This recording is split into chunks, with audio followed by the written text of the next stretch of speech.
Okay, good evening, everybody. Time to get into the second chapter of um, Affirmative Action Around the World by Thomas Sowell.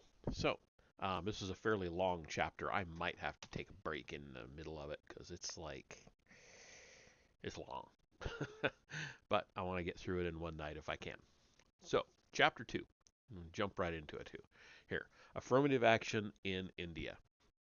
India is the world's largest multi-ethnic society and the most socially fragmented, a land of well over 100 languages and hundreds of dialects, where even the most widely spoken language in the country is spoken by less than one-third of the population. India is also cross-cut by strong caste, religious, regional, and ethnic divisions, expressed in a wide range of ways, from radically different lifestyles to bloodshed in the streets. India has also had affirmative action policies longer than any other nation, beginning in British colonial times and then provided for in its constitution when it became an independent country in 1947. The 14th Amendment to India's constitution, like the 14th Amendment to the Constitution of the United States, prescribes equal treatment for individuals. Unlike the Constitution of the United States, however, India's Equal Rights Amendment provides an explicit exception for policies designed to help disadvantaged segments of its population. Affirmative action, or positive discrimination, as it is often called there, these provisions were originally set to expire in 20 years, but they have been extended again and again and expanded. Today, there are basically two kinds of preferential policies in India: policies for national minorities deemed less fortunate, and policies for various local groups in their respective states. The minority policies were quite explicitly designed primarily to deal with the severe social disabilities and discrimination faced by India's untouchables. Tribal groups outside the social mainstream of the country were also included, as in some ways analogous to untouchables. For others who might have similar disadvantages, an omnibus category of other backward classes, quote unquote, was included in the constitutional exemption from equal treatment provisions. This last mentioned category provided an opening through which numerous other groups could acquire preferential access to jobs and other benefits. Statistically, members of the omnibus category of other backward classes now outnumber the untouchables and tribal groups combined. The untouchables, uh, scheduled castes or Dalits, constitute about 16% of the country's total population, and members of backward tribes, quote unquote, another 8%. However, these two very poor and historically outcast groups are greatly outnumbered by members of the other backward classes, who constitute 52% of all Indians. Clearly, these other backward classes, quote unquote, are in practice not the incidental afterthought that they might have been in the mind of those who wrote India's constitutional exemption from equal treatment requirements. Scheduled castes and scheduled tribes. Nationally, preferential policies were meant to raise the socioeconomic levels of the scheduled castes and scheduled tribes through positive discrimination, quote unquote. In jobs, university administration admissions, representation in parliament, and other benefits designed to overcome historic patterns of discrimination and backwardness. By virtually any definition, discrimination against India's untouchables, scheduled castes, quote unquote, has been among the worst against any group in any society, although untouchability was officially abolished more than half a century ago, and the term untouchable banished from from official and polite discourse. The same people have faced continuing discrimination under their new designation as scheduled castes. Harijans, children of God, a name given them by Mahatma Gandhi, or Dalits, the downtrodden. Untouchables have been outcasts in the literal sense of not being one of the four broad categories of castes recognized by the Hindu religion. Because their work, such as working with leather, often goes against the tenets of Hinduism, there have been serious questions whether they could be considered Hindus at all. While they have historically considered themselves Hindus, many have converted to other religions that do not have a caste stigma. History. Historically, prohibitions against any physical contact with caste Hindus were just some of the restrictions placed on untouchables, backed up by severe punishments for any violation. In some places, untouchables were not even to allow their shadow to fall upon a caste Hindu, and had to beat drums upon entering a Hindu community in order to warn others to keep their distance. They could not draw water from the same well used by caste Hindus, and in some places still could not in practice, decades after they had the legal right to do so. Two incidents involving wells showed the persistence of caste taboos in the late 1970s. In one episode, an untouchable girl who drew water from a well reserved for caste Hindus had her ears cut off. In another incident, in a place where untouchables were allowed to draw water from the same well as caste Hindus, an untouchable woman put her pot on the pot of a caste Hindu woman, setting off a riot in which an untouchable was killed. Similar incidents were reported by the international organization Human Rights Watch in the 1990s, and in 2001, the Indian publication The Hindu Report, quote, attacks on Dalits, most often orchestrated by collectives representing upper caste interests, and even massacres of men, women, and children belonging to the lowest rungs of the social order are indeed a regular feature in most parts of the country, end quote. In 1991, the news magazine India Today reported that in a village about 100 miles from Delhi, quote, a rural Dalit laborer dared to have a love affair with the daughter of a high caste landlord. And as a result, the lovers and their Dalit go-between were tortured, publicly hanged, and burnt by agents of the girl's family in the presence of some 500 villagers, end quote. The presence of 500 witnesses takes this out of the realm of isolated incidents, since those who did these things obviously did not fear punishment or retribution. This says something about the society, not just about them. While such behavior is not pervasive across India, neither is it confined to isolated incidents. Government statistics on atrocities against untouchables never fell below 13,000 per year during the decade of the 1980s and reached well over 16,000 in 1984. Far from abating with time, these officially recorded atrocities escalated to more than 20,000 a year in the 1990s. This escalation of violence has been associated with backlashes against the official preferences given to untouchables and with competition among other recipients of preferences, such as the other backward classes, quote unquote. Although there was little public criticism of affirmative action in India before the 1970s, such criticisms have grown louder over the years, along with escalating violence. A 1997 study concluded that, quote, the quota system has eliminated whatever goodwill the upper castes had for the lower castes, partly because of a pervasive overestimation of the amount and effectiveness of preferential policies, end quote, which in fact benefit only an estimated 6% of untouchable families.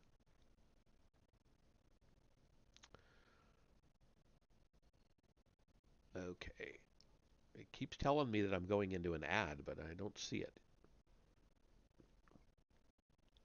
I don't know. Despite such horrors, restrictions against untouchables or Dalits have been in an irregular retreat across India for decades. Oh, we are in an ad.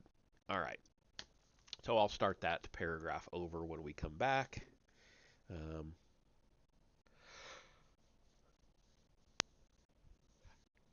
Ooh. Hmm. I have no idea what this ad is for. Oh, Taco Bell.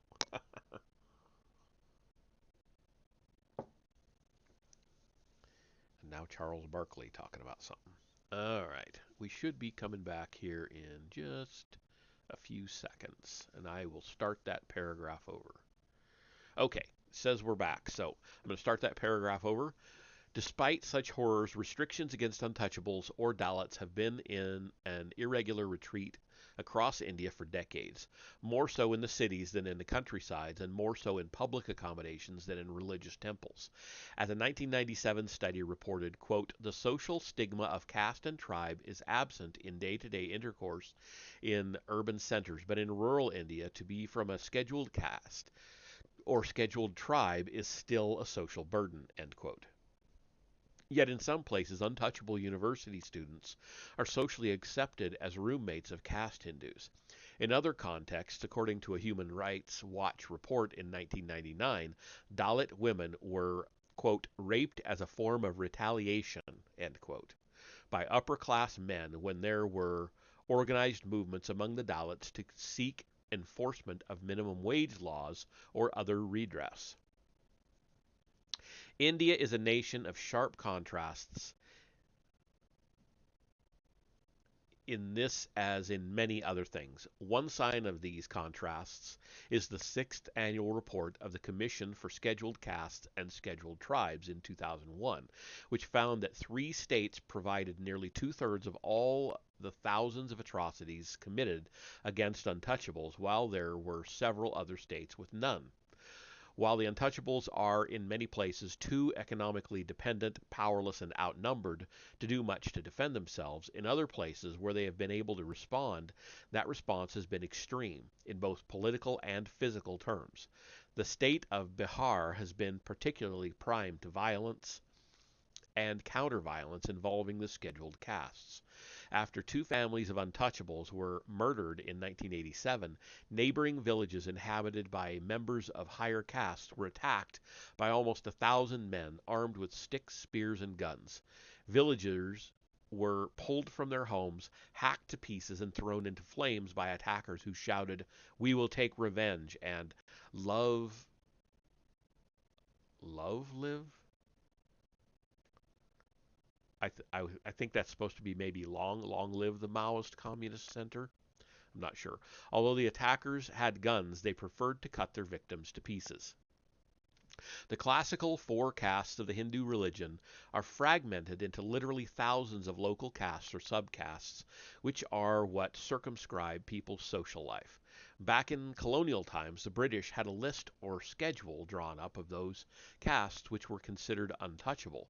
This was what led to the phrase scheduled castes, as a euphemism for untouchables. The term untouchable originated early in the 20th century and was banished from laws and polite discourse by the late 20th century. Whatever the historical origins of this pariah status in particular occupation in in particular occupations or ways of life, over the centuries the social stigma acquired a life of its own and was applied even to those whose occupations and ways of life were very different. For example, Dr. B.R. Ambedkar, destined to become the best known leader of the Untouchables, was evicted from a hotel in India when he returned home after receiving a PhD from Columbia University, once his outcast origin became known. The caste system also followed Indians to other countries, somewhat attenuated in more distant countries in more robust form in countries closer to India. In nearby Ceylon, where, for example, untouchables were not allowed to be seated in buses in the 1930s. Quote, there was the refusal to concede to Harijans the right to a seat in buses. Eventually, it required government intervention to enforce this right, but attempts to enforce it led to outbreaks of violence in 1930 and 1931 and to a strike of bus drivers and conductors. Previously, Harijans were expected to stand at the back of the bus or to sit or squat on the floor of the bus, even though they were required to pay the normal fare. It took decades before Veyalas accepted this change, and most of them did so with undisguised reluctance.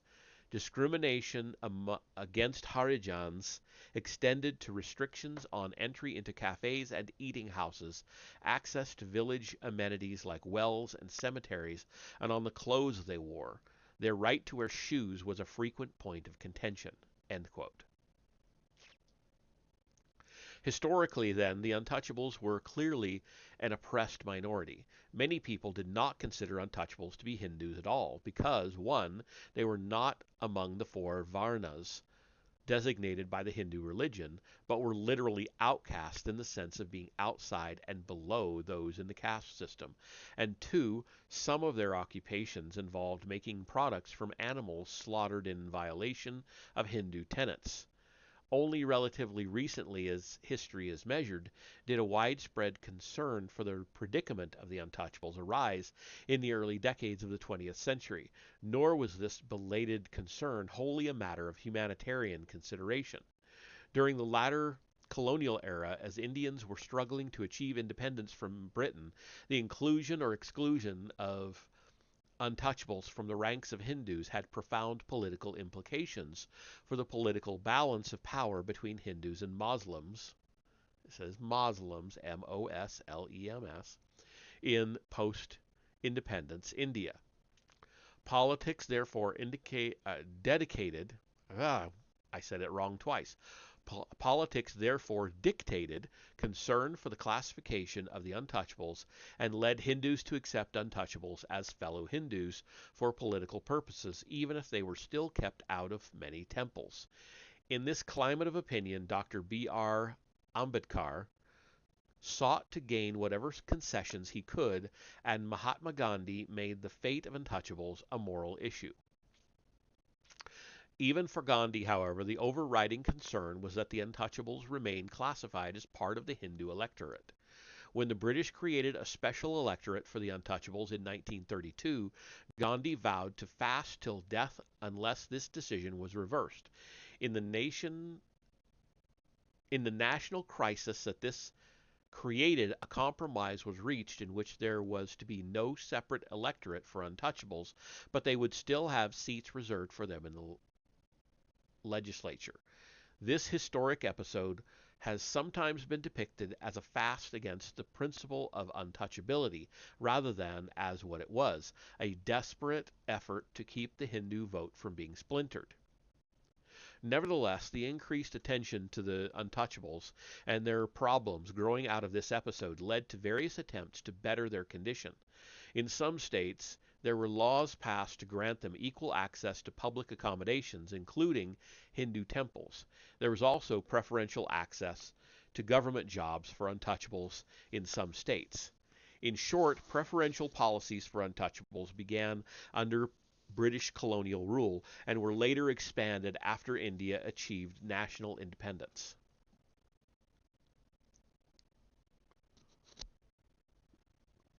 Preferences in practice. The census of 1991 showed that the literacy rate was only 37% among members of the scheduled castes and 30% among members of the scheduled tribes. In higher education, most untouchables or members of backward tribes are unable to use the quotas and preferences to which they are legally entitled, even when the government provides scholarships. A study of scholarships for untouchables pointed out the reason. Quote, the scholarship money can hardly be expected to induce the really poor to go in for higher education, and if one does go in for it, to continue till he completes the course. Only those who have some other sources to rely on can avail of these scholarships. A few respondents were frank enough to admit that this money provides them with pocket money, while their parents bear the major portion of the educational expenditure. End quote. Among the consequences of this situation are that 1. Many reserved places go unfilled. 2. Those places that have been filled disproportionately by the more fortunate members of the less fortunate groups. And 3. Those members of these groups who have gone on to higher education have usually gone to the less demanding institutions, specialized in the easier and less remunerative subjects, taken longer to graduate, and dropped out much more often than other students. Unused reservations or quotas have long been common, and especially striking at the university or postgraduate level. Studies in the 1960s and 1970s showed that scheduled caste students filled less than half the places reserved for them in universities in general and in medical and engineering schools in particular. Some institutions did not have a single student from either the scheduled castes or the scheduled tribes. Such patterns have persisted. In 1997, the Times of India quoted the chairman of the National Commission for Scheduled Castes and Scheduled Tribes as declaring that none of India's elite universities and engineering institutes had filled its quota for members of scheduled castes. In 2001, the central government asked universities and medical students, quote, to ensure that the full quota of reserved seats was filled up, and suggested organizing special coaching for students from scheduled caste and scheduled tribe backgrounds, end quote. Actually, that ended a little before that, but that's okay. These unfilled quotas in higher education are not a result of strict admission standards. Explicitly lower cutoff scores for members of the scheduled castes and scheduled tribes have been common among Indian universities and technical institutes. None of the students preferentially admitted to 6 highly selective engineering schools progressed through these schools on schedule, and most did not maintain a high enough grade average to continue in these institutions. For the country as a whole, members of the scheduled castes and scheduled tribes combined did not receive as much as 3% of the degrees in engineering or medicine, though together they add up to nearly 1/4 of the population of India. Not only in higher education, but in elementary and secondary education as well, the need for complementary resources in order to be able to actually make use of preferences and quotas limits the benefits that members of the scheduled castes and scheduled tribes receive. Even when the government provides primary schooling free of charge, the costs of books and supplies may not be affordable by very poor people. For secondary education, rural students especially may not always find a school nearby, so that those whose parents cannot afford the costs of commuting or relocating and paying for housing and boarding have little realistic prospect of attending regardless of preferential admission policies. Perhaps the largest cost of sending children to secondary and higher education is their lost labor on farms and their lost income elsewhere, especially among poverty-stricken people struggling to make ends meet. These educational handicaps can lead to employment handicaps. Patterns of unused quotas have existed in government employment, in part because of difficulties in passing the relevant examinations. According to a 1984 study, quote, when the state of Orissa conducted a combined examination for several of its services, 133 candidates were successful, i.e., had test scores high enough to support appointment. Although 18% of the places in each of the 2 services were reserved for scheduled castes, there was just one successful SC candidate who had scored 105th on the examination. End quote. There were still unfilled job reservations for untouchables in the 1990s. Moreover, the jobs they did fill were concentrated at the bottom. While untouchables were 16% of the population, they were in 1994 nearly half of all sweepers, but just 10% of the Class A government employees. Nor were all the jobs they held necessarily due to quotas, since these totals include those who met the normal job qualifications. In short, the actual net benefit of quotas and preferences on the well-being of the scheduled castes and scheduled tribes is problematic. However, However much such positive discrimination, quote unquote, may generate bitterness and resentment toward them from other groups. Government jobs and education are not the only level where preferential benefits often remain unused. The same is true of housing subsidies, health programs, maternity, and other benefits, which remain unused so frequently that government spending on these programs has often been less than the sums authorized to be spent. Okay. In all these cases, complementary factors are needed in order to be able to actually use the preferences and quotas. Sometimes the complementary factor is money, sometimes a good educational background, sometimes job skills and experience, and sometimes just being well informed as to what is available. Given the need for complementary resources, it is hardly surprising that the more prosperous of the scheduled castes have often taken the lion's share of the benefits. Shamars, for example, began an economic rise during the Second World War when there was a sudden increase in demand for leather good. In the state of Maharashtra, the Chamars, I don't know, Chamars, I don't know how to pronounce these things. Um, I'm going to say Shamars, are among the most prosperous of the scheduled castes. A study found that they were 17% of the state's population and 35% of its medical students.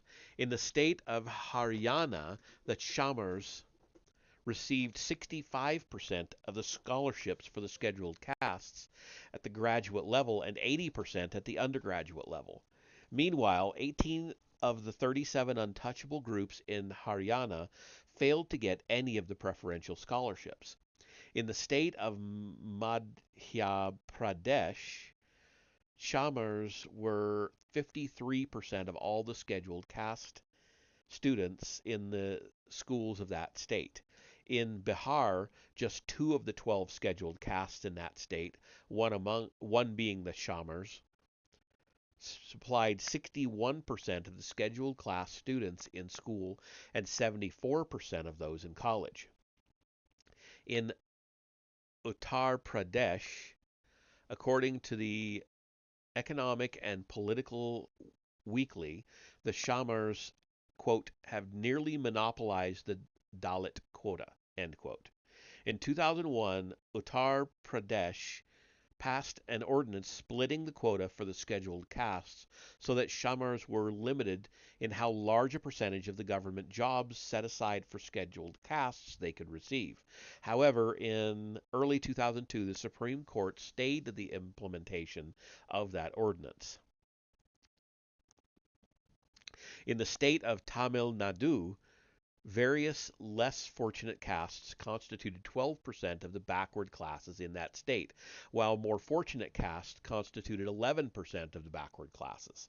Yet, despite their similarities in numbers of people, the more fortunate castes within this group received more than 4 times as much money per capita in scholarships, and they provided 44% of the backward classes students admitted to study engineering compared to less than 2% among the least fortunate castes in this category. Such disparities among preferred groups in their utilization of preferential benefits have been found in other parts of India for both scheduled tribes and scheduled castes.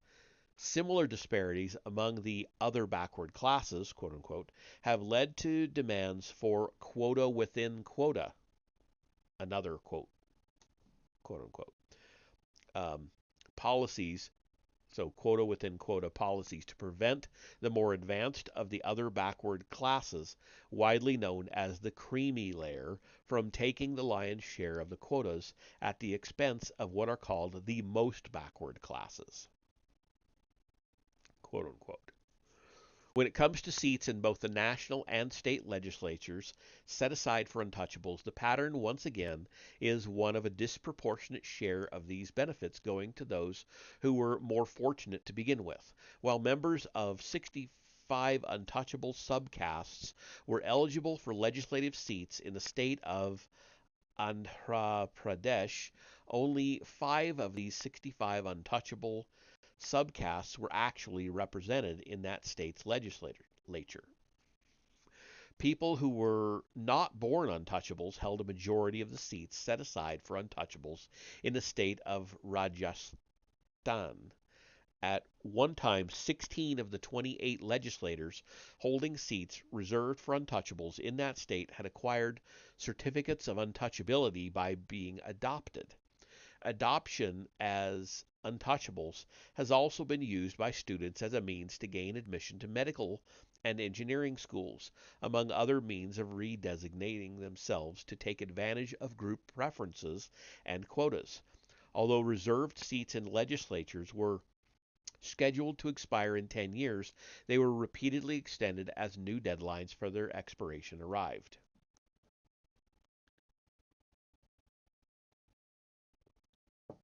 Local preferences. While the scheduled castes and scheduled tribes were legally entitled to preferences nationwide, there are also local groups entitled to preferences within their own respective states. Here, the rationale is not the same as that which was used to create quotas and preferences nationally. Local indigenous status as sons of the soil, quote unquote, has been taken to confer an entitlement to special consideration, especially in states where outsiders have clearly outperformed the locals in free competition in the marketplace or in examinations for college admissions or government jobs. In the states of Assam, Maharashtra, and Andhra Pradesh, for example, such outsider dominance has sparked both political movements and mob violence. Where local preference laws have been instituted, local has not meant simply people residing in the given state, because some groups, Marwaris and Bengalis in Assam, for example, have resided in that state for generations. What is meant, even if the law does not permit it, to be said is ethnic preference. As a committee of the state legislature in Assam put it, quote, in the absence of any clear-cut definition of the term local people, the committee has had to base its analysis in place of birth in Assam as being the yardstick of local people. This yardstick is palpably inadequate and misleading, and a clear understanding should be there in government and all others concerned in the matter as to what is meant by the term local people. End quote. In the state of Maharashtra, a directive specified not merely local persons, but also speakers of the Marathi language, that is, people ethnically Maharashtrians. In the state of Andhra Pradesh, where 86% of the people spoke the same language, and where the group seeking preferences was of the same race, religion, and culture as the group whose superior performances they were trying to offset, making the distinction between groups required much ingenuity and sophistry, but it was done. In all these cases, there was abundant evidence that the less successful indigenous groups simply did not have the skills, experience, or attitudes that had enabled others to come in and surpass them. In Maharashtra, for example, the Maharashtrians themselves preferred to buy from South Indian shopkeepers rather than from their fellow Maharashtrians. In Andhra Pradesh, even a local leader who was demanding preferences admitted that a rival group had higher qualifications. Quote, yes, it is true that they are also better qualified for many of the jobs than we are. Maybe they are better qualified, but why is merit so important? We can have some inefficiency. That will be necessary if our people are to get jobs. Are we not entitled to jobs just because we are not as qualified? End quote. In the state of Karnataka, a local political leader uncompromisingly advocated local preferences while in office, but 10 years later and out of office, he expressed very different views. Quote, Outsiders come in when the local people are lazy and lethargic. If the local people are active and enterprising, outsiders cannot come in. Many Kannadigas do not like to come out of their villages, especially for particular jobs like nursing, army, sweeping, carpentry, masonry, and construction works. Kannadigas did not seem to be interested. They do not like to do the manual jobs because they feel that such jobs are inferior. End quote. While statistical disparities are often used as showing a need for affirmative action, the reasons for these disparities usually get little serious investigation. While much attention is focused on the supposed injustice of it all, the situation described in Karnataka is not unique.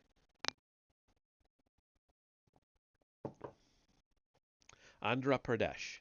The state of Andhra Pradesh is the product of one of the internal reorganizations which have occurred at various times after India received its independence.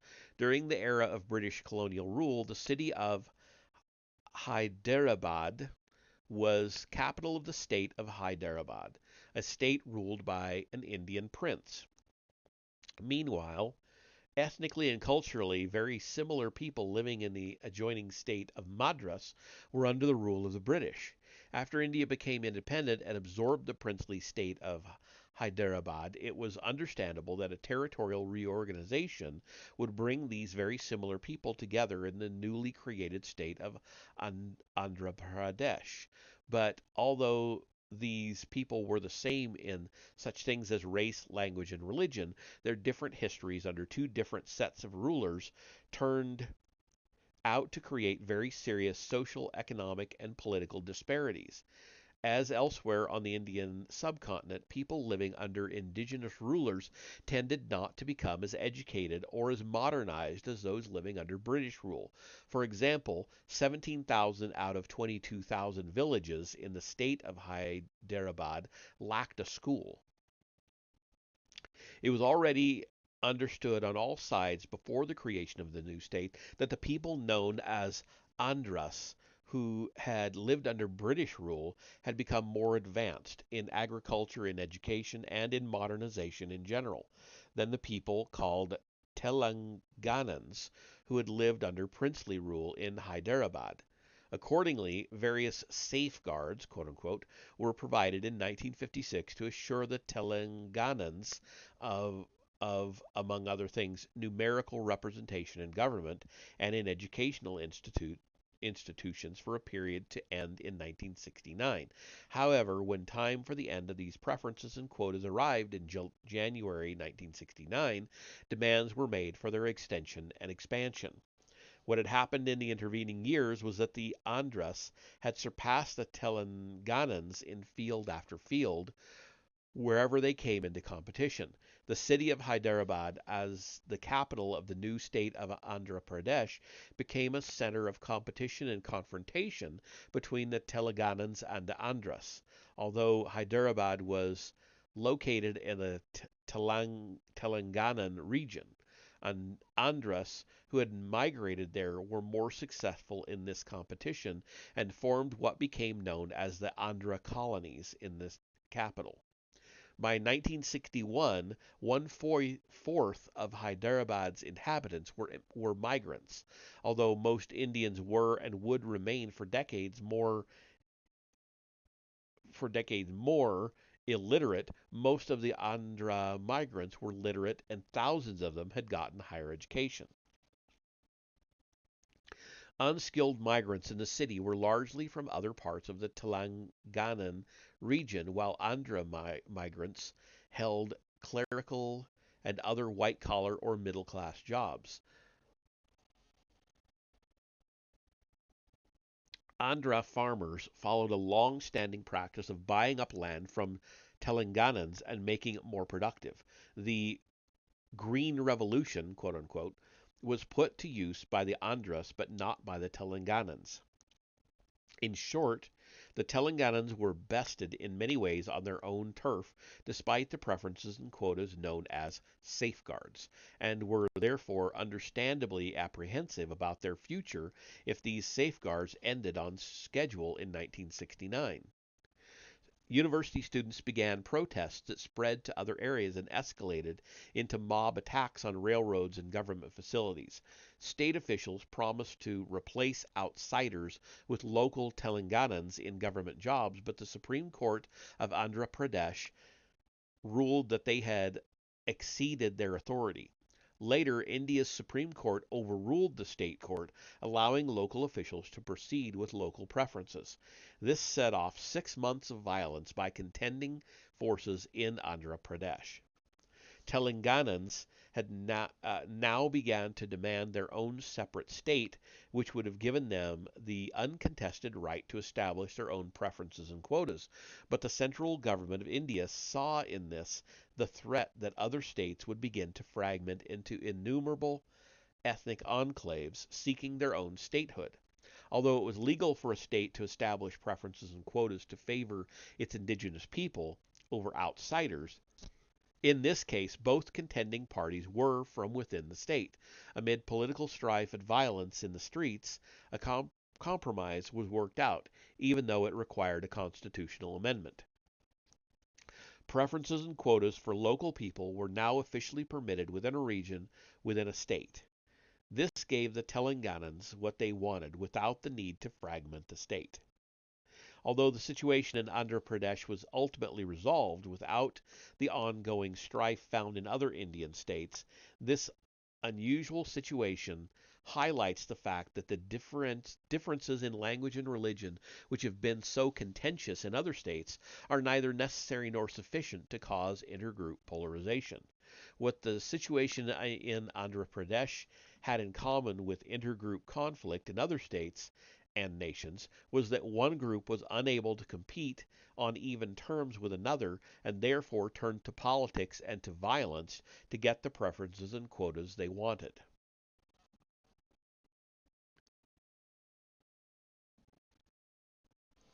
Assam. In the state of Assam, the economic development of a modern industrial and commercial sector has been largely the work of outsiders, going all the way back to colonial times in British India. The British imported Chinese laborers from as far away as Singapore, paying them 4 or 5 times the wages paid to the local Assamese. Later, in post colonial India, other migrants continued to earn more than the Assamese. Comments from those employing Assamese workers were largely negative, both from the British in colonial times and from Indian employers during the later era of independence. Marwari businessmen characterized their Assamese employees as lethargic, unreliable, untrustworthy, and unwilling to work long hours. Just as the British during the colonial era had complained of the indolence and incapacity, quote unquote, of the Assamese, and to their, quote, utter want of an industrious, enterprising spirit, end quote. Marwaris are an entrepreneurial group that originated in the western state of Rajasthan under British rule. They began migrating all over the Indian subcontinent, often beginning as poor traders and later rising to prosperity as merchants, manufacturers, bankers, and in other commercial and industrial roles. In the state of Assam, the Marwaris were a major factor in opening the region to trade, becoming in the process the dominant group in that trade. Marwaris remained a separate group in Assam with their own charities, hospitals, schools, newspapers, and other institutions. Their language remained Hindi rather than Assamese. Another group whose history in Assam was in sharp contrast with that of the indigenous Assamese has been the Bengalis. They have included both Hindus and Muslims from Bengal, where land was much more scarce than in Assam. Arriving in Assam in colonial times, the Bengalis eagerly seized the abundant idle land now available to them, cleared jungles, and farmed with far more care, energy, and success than the Assamese. Bengalis were not only successful in agriculture and in the professions, the British authorities relied on them to fill responsible positions in the colonial bureaucracy. Bengalis also seized upon educational opportunities created by the British, while the Assamese were slow to see a need for education. Unlike many others in India, the Assamese were seldom landless agricultural laborers, but were largely peasant farmers with rich, fertile land. What they suffered from was seeing others come in and surpass them in their own region. Because the Assamese were slower to take advantage of educational opportunities, the Bengalis were far better represented in educational institutions and in government employment. Thus, the language of education and government in Assam became Bengali rather than Assamese. As a result, these Assamese who eventually began to seek education found a language handicap confronting them. However, as far back as the mid 19th century, the Assamese were able to get the British authorities to change the language of the schools from Bengali to Assamese.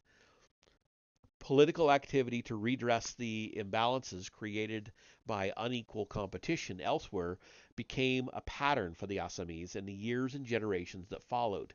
In response to their fears and resentments of the Bengalis, and others, by 1920 British authorities sought to restrict the inflow of migrants into Assam. As elsewhere in India, ethnic conflicts were often fought out as language conflicts in Assam. Allowing both Assamese and other languages to be used in state institutions would imply equal opportunity for the various groups in Assam, but only an exclusive use of the Assamese language could provide the preferential treatment the Assamese were seeking. In order to buttress the preferential treatment they already received in government employment and were seeking in private employment. During the 1960s, Marwari employers were denounced by Assamese politicians and students for not hiring enough Assamese employees. Such complaints were backed up by riots and arson. Man, this stuff sounds familiar. The Assamese also favored socialism, which in Assam would mean confiscating businesses owned by the outside groups who dominated the local economy. By 1972, both the Assamese and the Bengalis were rioting over the unresolved language issues. When Bengali students were allowed to answer questions on university examinations in their own language, widespread riots, arson, and looting broke out in a number of towns in Assam, and troops had to be called in to restore order. Once again, in 1983, the Assamese and members of local tribes attacked Bengalis, killing 4,000 of them and making more than 250,000 people homeless. Assam has remained so unsettled that no census was possible there in 1981 or in the decades since then. Wow.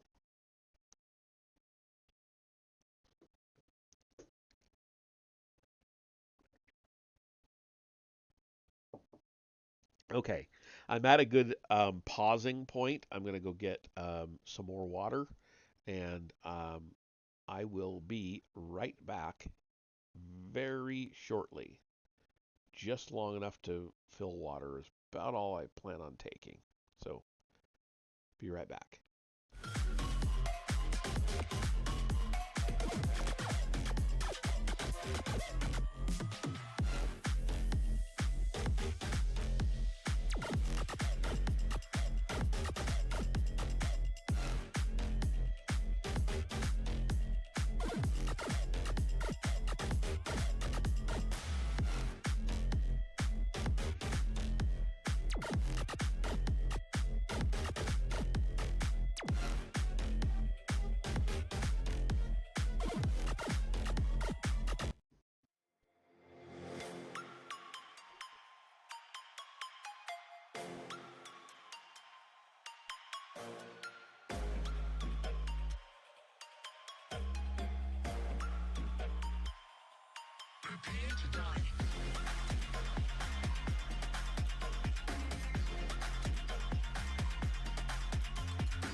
Welcome to a whole new world. Your planet is now under mid-rangers' control. Humanity will be exterminated. If you hear this message, do not try to leave. Do not try to fight. Do not try to resist. You will be eliminated.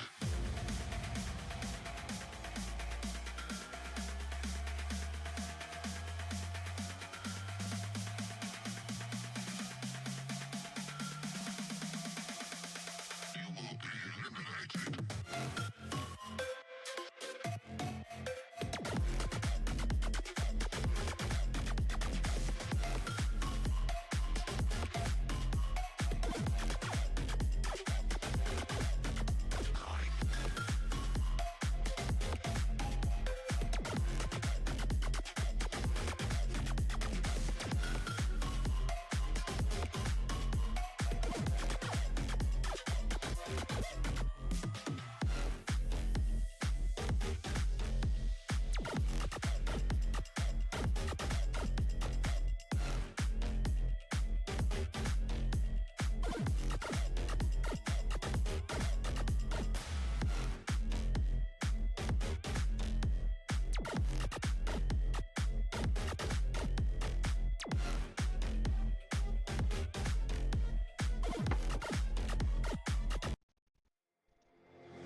Okay, let's get back to it. So, uh, Maharashtra.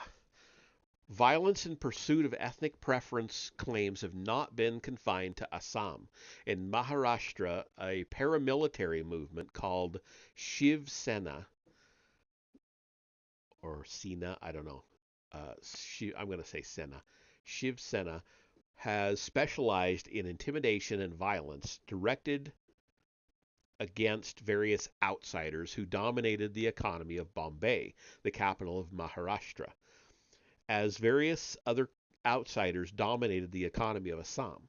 This intimidation and violence has likewise been directed against political authorities and private businesses from whom preferential hiring of Maharashtrians was demanded. When presenting such demands to an official of India Oil, for example, these demands were accompanied by the observation, quote, "You are sitting inside the office, but your oil drums are outside," end quote. The background to the pressures for preferential policies in the city of Bombay, now renamed Mumbai, and in the surrounding state of Maharashtra was much the same as in Assam. Indigenous locals were simply no match for outsiders who were much preferred as employees and much more successful as entrepreneurs. Indeed, even advocates of the locals tacitly admitted that they were not equal in performance to outsiders and used that as an argument for preferential treatment. Quote, "If you have two plants, one with hardy roots and broad leaves, and the other with only weak roots and small leaves, they cannot drink the water, the soil nutrients, or absorb the sun's energy with the same efficiency. The weak plant needs more attention so that it can catch up and one day produce beautiful fruit." End quote.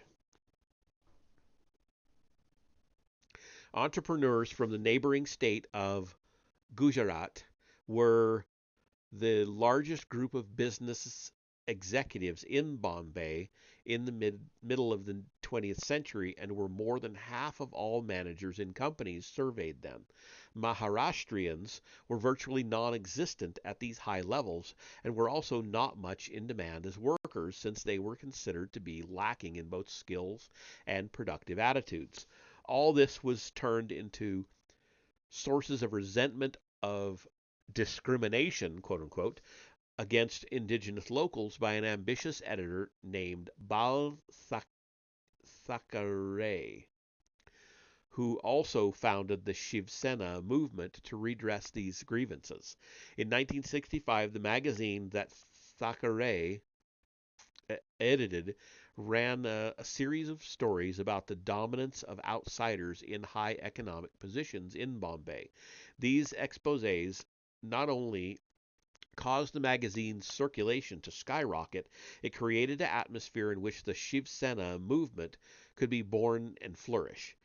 Operating much like the paramilitary forces which brought Mussolini and Hitler to power, Shiv Sena became a force both in politics and in the streets. It ran candidates for political office, organized boycotts, and has been implicated in violence and murder, principally against outsiders. Originating in Bombay, Shiv Sena over the years became a dominant political force in the whole state of Maharashtra, and at the beginning of the 21st century had 15 seats in India's national parliament. Its central issue of hiring preferences and quotas for Maharashtrians expanded to include anti-Muslim agitation, opposition to foreign ownership of Air in India, refusal to allow a cricket match between India and Pakistan to take place in Maharashtra. In short, whatever issues would appeal to xenophobia against a growing list of enemies, quote unquote. Meanwhile, group identity politics was growing in other states and localities, and nationally, a Hindu extremist party was rising to challenge the Congress Party that had ruled India for 30 consecutive years since independence in 1947. This Bharatiya Janata Party, better known as the BJP, whipped up emotions over such things as the facts that Muslims had invaded India in centuries past. BJP performed a political alliance. I'm sorry. BJP formed a political alliance with Shiv Sena and eventually became the ruling party of India. In the wake of the rise of Shiv Sena, more Maharashtrians began to be hired in greater numbers and in higher positions than before. However, as noted in Chapter 1, this rise had been preceded by a huge increase in the number of educated Maharashtrians antedating the founding of Shiv Sena, so that it is not easy to determine how much of their advancement was due specifically to that organization and the preferential treatment that it fostered. What is more clearly attributable to Shiv Sena is an escalating popularization of Maharashtra between the indigenous people, who are barely a majority, and various other ethnic and religious groups who began to fight back. A correspondent from the distinguished British magazine The Economist reported from Bombay in 1993, quote, "The murder, looting, and arson that began on January 6th soon spread from the Muslim ghetto to the enclaves of the privileged. First the police were called in, then the paramilitary forces, and then on January 9th the army, and still the mayhem spread. This week the railroad station was swamped with thousands of families trying to flee the city. At the airport, fights broke out as the rich found flights had been curtailed by a pilot strike." End quote. More and sometimes worse intergroup violence was to break out in Bombay in the years ahead. In a series of such outbreaks in 1994, the official death toll was more than 1,000 people, and the Far Eastern Economic Review reported that unofficial estimates were in the thousands. It added with quotes from the Times of India, quote, These statistics convey little of the real horror of hordes stopping vehicles and setting passengers ablaze, of men brought bleeding to hospital who were knifed afresh, of the auto rickshaw driver who decoyed a Muslim couple into a fatal ambush, of neighbors leading longtime friends to gory deaths, of women driven mad having seen their children thrown into fires, husband hacked, daughters molested, sons dragged away, and of the 150,000 people hounded out of the city. End quote. It was not only people who fled the city, more than 1 million jobs also left, as businesses began to consider Bombay a risky place to be. Whether Maharashtrians gained as many jobs through preferences and quotas as they lost through the exodus of employers is a question that may never be answered or asked. No such considerations, however, dissuaded Shiv Sena from pushing on with its anti-Muslim rhetoric. He always spells it Moslem. That's why I'm pronouncing it that way. Um, it's anti-Muslim rhetoric and symbolism. One such act of symbolism in 1995 was changing the name of Bombay back to a name it once had centuries earlier, before the British conquests, and, more to the point, before the Muslim conquests. Other names of towns and villages were also changed back to what they had been before the Muslims arrived in earlier centuries. Asia Week magazine said of Bal Thackeray, quote, though he holds no elected office, he is now widely acknowledged to be the most powerful leader in Maharashtra, India's richest state. End quote. Time magazine said, quote, authorities have been so afraid that the Hindu leader's arrests could trigger mass unrest that he wasn't touched even after proclaiming in 1992 that stormtroopers from his Shiv Sena party had demolished the disputed mosque at Ayodhya, setting off nationwide violence. End quote.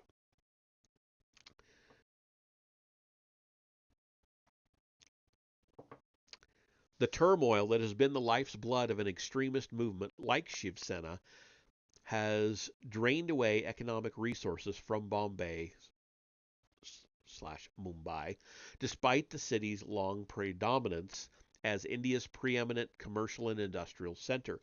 40% of all the direct taxes in India were collected there. Many foreign companies began choosing Bangalore, Hyderabad, and Madras for their headquarters instead, and domestic businesses have likewise begun to relocate. In 1998, Bombay's excise and customs revenues dropped for the first time. None of this seems to have dampened Shiv Sena's penchant for symbolic outbursts. For example, quote, ransacking and throwing cow dung at McDonald's outlets, end quote. However, there have been signs that Shiv Sena may be losing support. In 2001, Bal Thackeray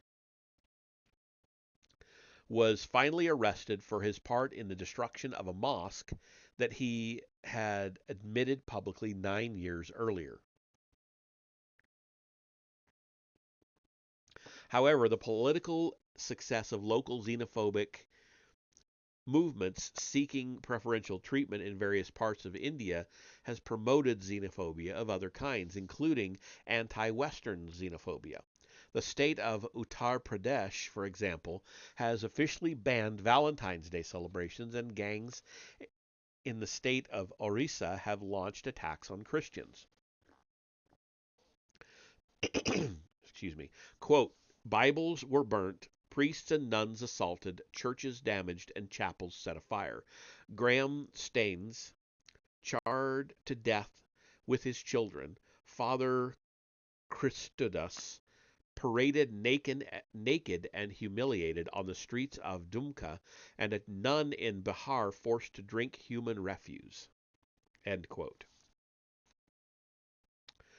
Tolerating, condoning, and rewarding lawless xenophobia has only caused it to spread and become more extreme and more ugly. In December 2002, the Hindu extremist Bharatiya Janata Party, the BJP, won a landslide victory in the state of Gujarat. Non-preferred groups.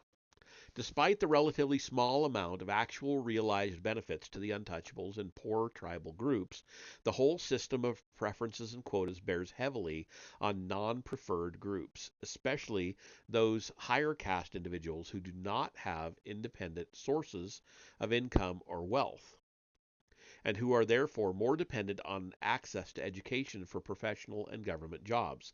The progressive extension of preferences and quotas to numerous groups, and especially to other backward classes who are in a better position to actually utilize these preferences, means that at least 3/4 of the population of India are members of officially preferred groups, while the remaining minority are generally members of higher castes that ascribed status that ascribed status does not automatically translate into economic privilege. While Brahmins are in general more prosperous than untouchables, there are also poor Brahmins and affluent untouchables. Those young people from non-preferred groups who are dependent on gaining an education to earn the kind of living required to maintain their position in society can thus find themselves in a desperate situation and resort to desperate measures. After the national government elected in 1989 expanded quotas, there were violent reactions from the non-preferred groups. Quote, students set fire to themselves. Others led protest campaigns across the country. Trains were derailed and vehicles burnt. The police opened fire and demonstrators were killed. End quote.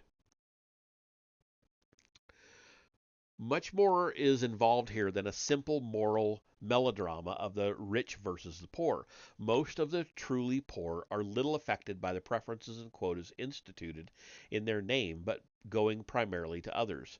Nor are most of the truly rich likely to be seriously inconvenienced by lessened access to civil service jobs, especially since they can be appointed to much higher positions if they wish. Moreover, the ability of the rich to provide their children with the finest primary and secondary education virtually ensures that their offspring will be able to score high enough on university entrance examinations that they are not likely to be the ones sacrificed to provide places to members of preferred groups. In short, neither the rich nor the poor are likely to be greatly affected by the preferences and quotas.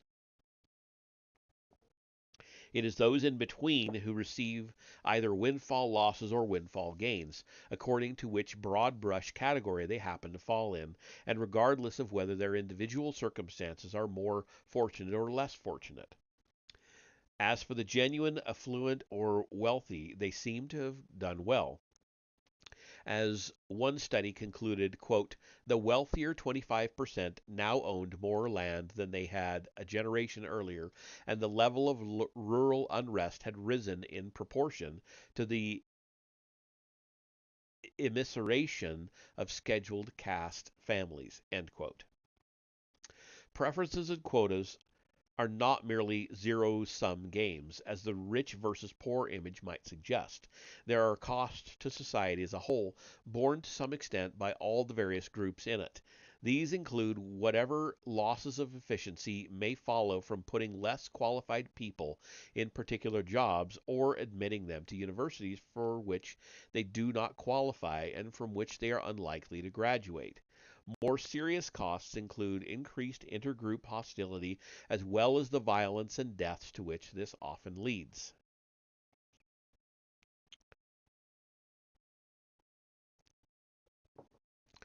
Summary and implications. As the country with the longest history of preferences and quotas for the purpose of advancing poorer and disadvantaged groups, India's experience is particularly relevant to the story. Oh, we're in an ad. I will start that over in just a minute. I know not everybody is seeing the ads, but for those that are, we'll just wait so that we can they can listen to this whole thing. I know I would hate to come back and be missing out on something entirely.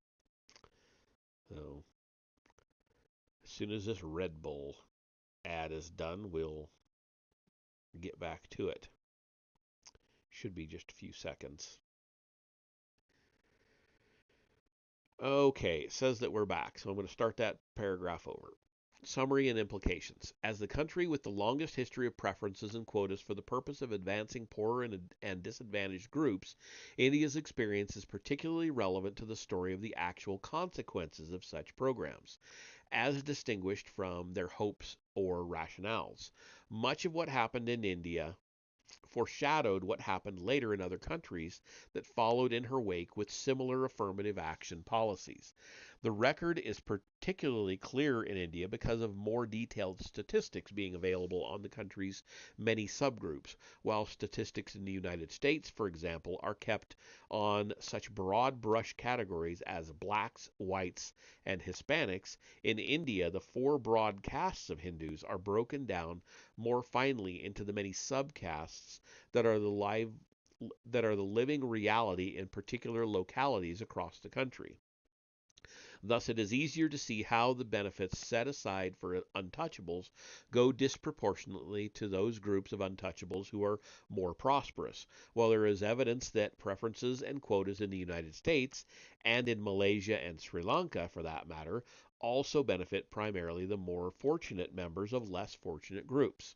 American government statistics do not break down the black population by recognizable classes or ethnic subgroups like West Indians to see who gained and who lost.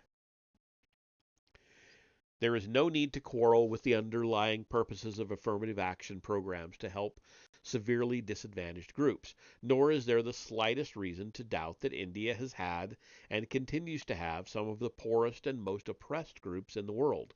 But unless one is content to simply do something, quote unquote, without regard to the actual consequences, it is hard to escape the conclusion that affirmative action in India has produced minimal benefits to those most in need of them and maximum resentments and hostility toward them as part on the part of others. The need for supplementary contributions, whether financial or cultural, from members of the designated beneficiary groups themselves in order to make preferences and quotas effective has all but ensured that the benefits would go disproportionately to those individuals and subgroups who are already most fortunate rather than those most in need. Hard data still hard data tell this painful story again and again. Despite an emphasis on intergroup disparities as the driving force behind affirmative action policies in India, these policies have themselves shown great disparities in their disparate distribution of benefits. Nor has this fact been lost on Indians themselves. Opponents of affirmative action have argued in Parliament that, quote, a section of the backward castes are already wealthy and need no help to compete, end quote. India's Supreme Court in 1992 upheld the exclusion of more fortunate individuals and groups from quotas for members of other backward classes. In 1999, the Supreme Court struck down a quota law in the state of Kerala, which had declared that there was no creamy layer, quote unquote, among those granted preferences in that state. The continuing legal and political controversies in India over what to do about the skewed distribution of the benefits of group quotas, which go disproportionately to those already more fortunate, at least shows a public awareness of this skewness, an awareness that has not yet become widespread in the United States, where a similar skewness exists. Despite talk of limited or temporary preferences, these preferences have persisted and spread until they now apply to at least three-quarters of the population of India, though Indian courts limit quotas to 50% of available places. Moreover, as an exhaustive scholarly study of group preferences in India concluded quotas for the other backward classes are often not only larger than quotas for untouchables and tribal peoples, quote, they never go unfilled, end quote. Such facts have been known for decades, but this has not led to an alternative approach to help those at the bottom of the socioeconomic scale. Given the vast amount of intellectual, judicial, and political thinking that has gone into assessments of affirmative action in India, it is hard to believe that there is any readily available solution. Nor does it seem politically possible to end such programs, despite growing demands that they be ended and the rising tide of violence against untouchables as supposed beneficiaries. Nor have members of the other backward classes escaped violence. After the state government of Gujarat expanded the size of the quotas for members of the backward classes in 1985 from 10% to 28%, riots broke out in which, quote, some 275 people died in an orgy of arson and murder, end quote. Neither advocates nor critics of affirmative action seem ready to back down. When courts or officials have balked at various double standards, these double standards have often gone underground rather than going away. Objective standards have been offset by an increase in non objective standards, used clearly as counterweight to produce the same group representation results produced by explicit double standards. For example, applicants to a medical school in Tamil Nadu were allowed to receive 75 out of 275 points for such things as sports, extracurricular activities, aptitude, and general abilities, as determined by interviews which lasted approximately 3 minutes per applicant. Moreover, the ratings of these applicants on the interviews showed what an Indian court called a disturbing pattern of discrepancy from their ratings on other criteria. In short, whatever the appeal of nuanced and non objective criteria, they lend themselves to being used as arbitrary offsets to deficient qualifications by objective criteria. In another case that reached the Indian courts, it was found that many, quote, students whose performance in the university examinations was none too satisfactory, nor their past records creditable, nevertheless very high marks, nevertheless received very high marks at the interview, while a large number of students who had secured very high marks in the university examinations and who had performed well in their earlier classes had secured low marks at the interview, end quote. Although the initial rationale for affirmative action or positive discrimination in India was to help the poorest and most discriminated against groups, these preferences and quotas rapidly spread to other backward classes and to many local groups, such as those in Assam, Andhra Pradesh, and Maharashtra, whose main problem was their own inadequacy and the resentment of other groups who were more successful in education and in the economy. Neither the scope nor the rationale for group preferences and quotas could be confined to what they were initially. While within the short term, which is to say within the time horizon of elected officials, the most politically expedient thing to do is to continue to extend preferences to more groups and more sectors of society and the economy. That is, in fact, what is being done. In the longer run, cultural changes within the intended beneficiary groups would be necessary in order for the poorest of them to actually utilize all the benefits theoretically available to them. Yet there is no political mileage to be made by telling people to change themselves, nor would it be easy for untouchables and others to adjust to changed conditions in ways that would promote their own advance or the advance of their children. Money for school supplies, transportation to schools that are widely scattered, or living expenses for residential schools or colleges are not easy to come by for desperately poor people. Equally difficult to provide are cultural prerequisites, parental literacy, books in the home, or just an appreciation of a need for education great enough to overcome the competing need for the fruits of the children's labor in families living on the edge of subsistence. Uneducated or less educated parents are also less able to provide guidance to their children in their educational choices. Moreover, the apathy born of hopelessness does not evaporate immediately when a new world of opportunities and prerequisites appears. Even a fervent advocate of the untouchables and of preferential policies for them has urged untouchable students in medical and engineering schools to abandon their indifference. The cumulative effects of these disadvantages are staggering. Moreover, most of the ways of lightening the burden are not politically expedient. In addition to telling disadvantaged groups unpalatable truths, statesmen like political leaders would have to tell taxpayers the equally unpalatable truth that more money is needed to cover complementary costs that the poorest simply cannot afford, and tell more fortunate individuals and groups that there is no excuse for them to absorb benefits more urgently needed by others. Given the scope of the political task, it can hardly be surprising that it has not been performed.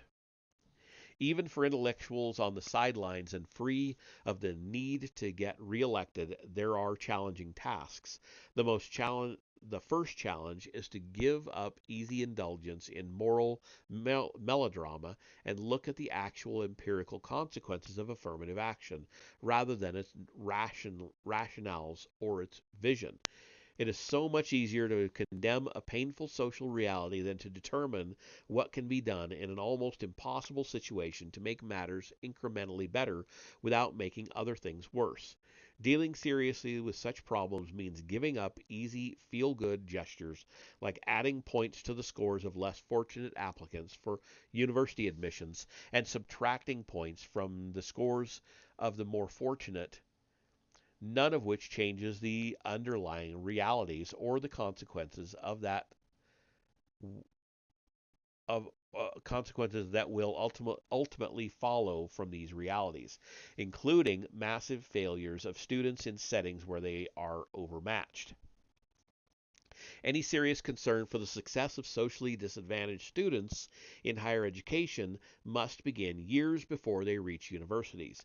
This means that even the most successful efforts at giving them the educational foundation that they need, and such success is not easy to come by, is unlikely to show results at the university level until perhaps a decade later. Yet how many politicians, activists, or intellectuals are prepared to wait that long? And if the easier path of group preferences and quotas is in place in the meantime, how much incentive will there be for the disadvantaged students to subject themselves to the painful self discipline and hard work required to break old patterns of behavior and attitudes in order to seize opportunities far out on the horizon? India is not the only country in which those given group preferences have shown indifference toward the hard task of preparing themselves to meet the standards expected of others. Similar complacency among those given group preferences has been observed in the United States, South Africa, and Malaysia. Why should anyone expect Indians to be different? Jesus. Okay, I think we're almost done. A small but encouraging sign has been an opinion survey among untouchables who are scavengers in various villages. While most see no better alternatives available for themselves, a majority have aspirations for their children to become educated for better work. This longer run perspective among downtrodden people is both encouraging in itself and puts to shame the short run expediency too often found among those further up the social scale in politics and in academia. Preferences and quotas can produce immediate increases in body counts of people from particular groups, however tenuous the position of such people may be, especially as university students who fail to finish. The make believe equality of their physical presence can be both a mockery and an obstacle to real achievement. How India will cope with its problems is a question with no easy answer and one obviously to be dealt with by Indians. What is clearer are the lessons that others can learn from India's experience with affirmative action. It has been said that those who refuse to heed history will be forced to repeat it. Much of the history of affirmative action in India has already begun to be repeated in other countries. And yes, finally, we're done with that chapter. That was a long one. So that takes us into chapter 3 for next time, which is affirmative action in Malaysia. So that is that for tonight.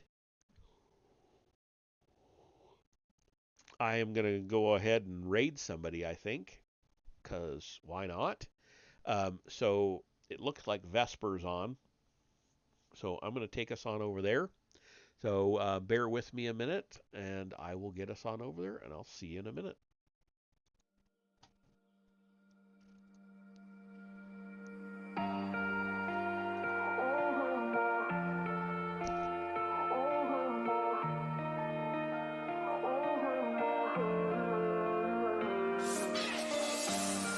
Feeling shattered skies, watching teary blue eyes.